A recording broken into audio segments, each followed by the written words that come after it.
dari kelas 06 sampai 016. Di sini saya akan menjelaskan apa itu regulasi dan standar akuntansi sektor publik.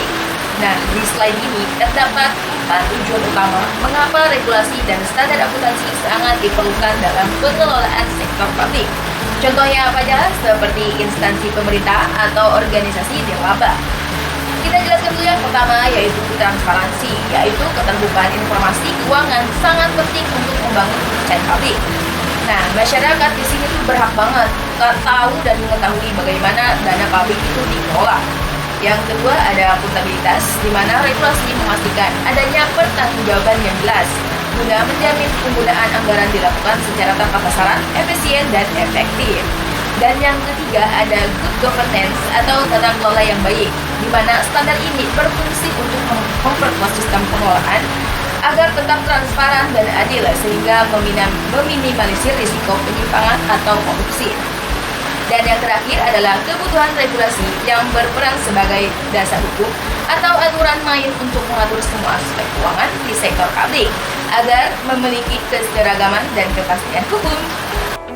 Baik, berikutnya adalah regulasi organisasi nirlaba di Indonesia. Nah, perlu diketahui bahwa organisasi nirlaba adalah entitas yang tujuan utamanya bukan untuk mencari keuntungan pribadi bagi pemilik atau pengelolanya, melainkan untuk kepentingan sosial atau publik.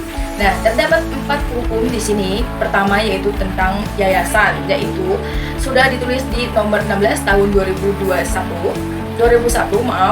Regulasi ini menjelaskan landasan operasional dan administrasi bagi yayasan-yayasan yang bergerak di bidang sosial, keagamaan, dan kemanusiaan. Yang kedua yaitu tentang Badan Hukum Pendidikan atau BHP.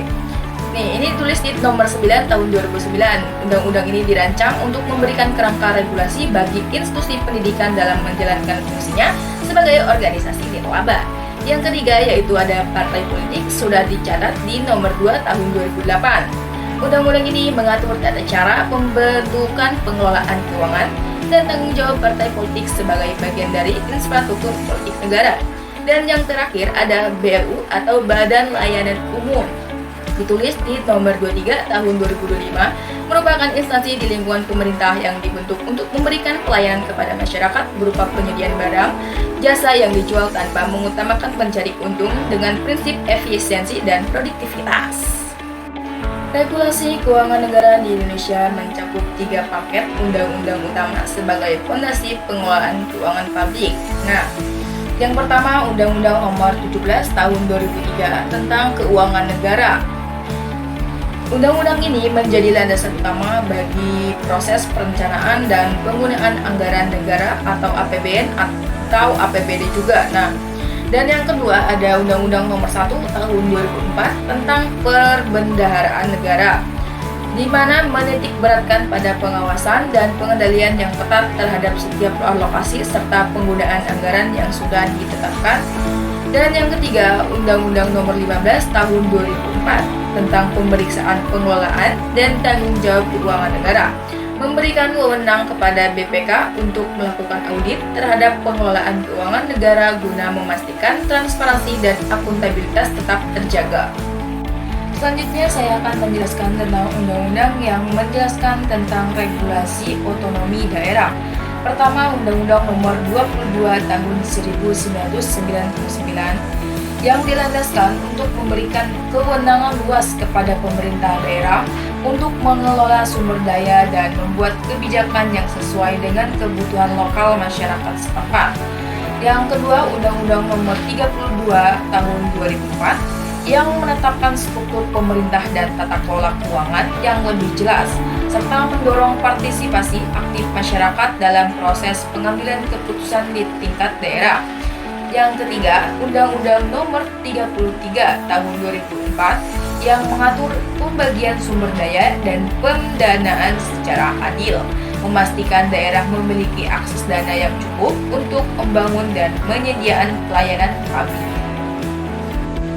Baik, selanjutnya terdapat standar akuntansi publik yang berlaku baik secara internasional maupun spesifik di Indonesia untuk berbagai entitas sektor publik.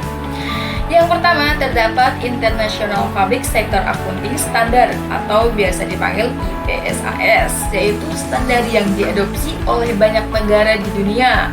memastikan adanya transparansi dan akuntabilitas dalam laporan keuangan sektor publik dengan menggunakan prinsip-prinsip akuntansi yang diakui secara global. Yang kedua yaitu standar akuntansi pemerintah atau SAP yang diatur dalam Peraturan Pemerintah Nomor 71 Tahun 2010, yaitu mengatur penerapan akuntansi berbasis aktual di instansi pemerintah Indonesia. Nah, dan yang terakhir terdapat interpretasi standar akuntansi keuangan atau ISAK nomor 35, yaitu menyediakan informasi keuangan yang relevan dan dapat diandalkan, serta memastikan akuntabilitas dapat pengelolaan dana publik yang dikelola oleh entitas non-pemerintah seperti yayasan atau yang lainnya. Selanjutnya ada karakter organisasi sektor publik. Nah, sektor publik sendiri itu dibentuk untuk melayani masyarakat, bukan untuk mencari keuntungan. Maka tujuannya itu adalah yang kesejahteraan masyarakat.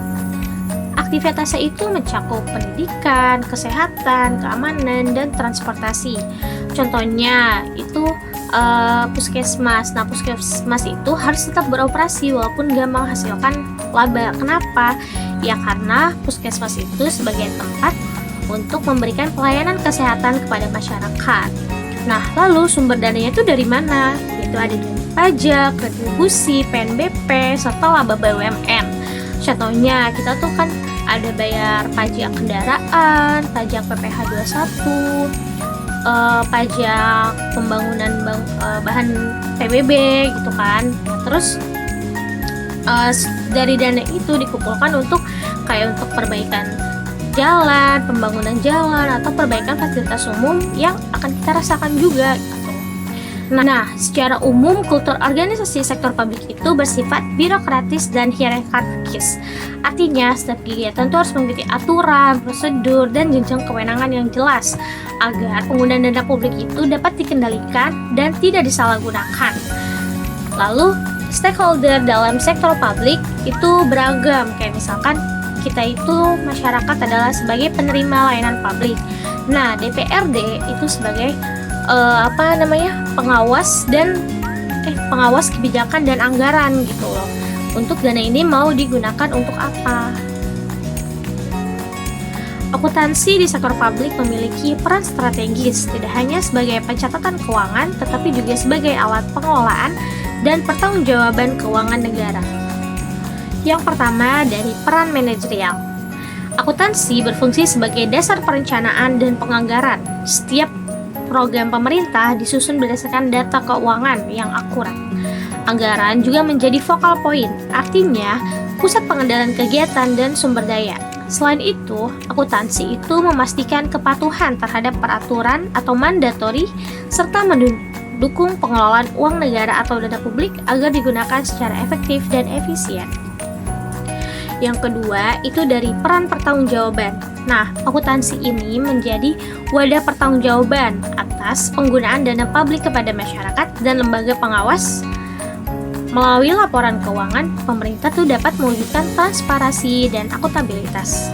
Lalu, tujuan akhirnya apa? Yaitu mendukung reformasi sektor publik, meningkatkan kualitas layanan, serta memastikan value for money, yaitu bahwa setiap dana yang dikeluarkan memberikan manfaat optimal. Selain itu, akuntansi sektor publik juga mencerminkan pertanggungjawaban ganda, baik secara vertikal kepada pemerintah pusat dan lembaga pengawas, maupun horizontal kepada masyarakat sebagai pemilik dana publik. Nah, selanjutnya kita bahas tentang perbedaan antara entitas akuntansi dan entitas pelaporan. Entitas akuntansi adalah bagian atau unit kerja di pemerintah yang mencatat dan mengelola transaksi keuangan sehari-hari seperti penerimaan dan pengeluaran. Nah, unit ini itu menyusun laporan keuangannya sendiri. Nah, berbeda dengan entitas pelaporan adalah pihak yang menggabungkan laporan keuangan dari satu atau beberapa entitas akuntansi lalu menyajikannya sebagai laporan keuangan resmi untuk dipertanggungjawabkan. Nah, singkatnya atau secara sederhana gampangnya gitu, entitas akuntansi itu yang mencatat, sedangkan entitas pelaporan itu melaporkan secara keseluruhannya. Struktur pengelolaan keuangan negara menunjukkan siapa saja yang berperan dan bertanggung jawab dalam mengelola uang negara. Nah, yang paling atas itu adalah presiden sebagai pemegang kekuasaan tertinggi dalam pengelolaan keuangan negara. Di bawah presiden ada menteri atau pimpinan lembaga sebagai pengguna anggaran, yaitu pihak yang menggunakan dan bertanggung jawab atas anggaran di kementerian atau lembaganya masing-masing. Selain itu, ada Menteri Keuangan sebagai bendahara umum negara yang bertugas mengelola kas negara, penerimaan, dan pembayaran negara. Pada tingkat pelaksana terdapat satuan kerja atau satker sebagai kuasa pengguna anggaran yang menjalankan kegiatan dan menggunakan anggaran secara langsung. Sementara itu, KPPN berperan sebagai kuasa bendahara umum negara yang melayani pencairan dana dan pembayaran kas beban APBN. Nah, singkatnya, presiden itu yang mengatur kebijakan, menteri menggunakan anggaran, satkera itu melaksanakan kegiatan, dan KPPN itu mencairkan serta mengelola dananya.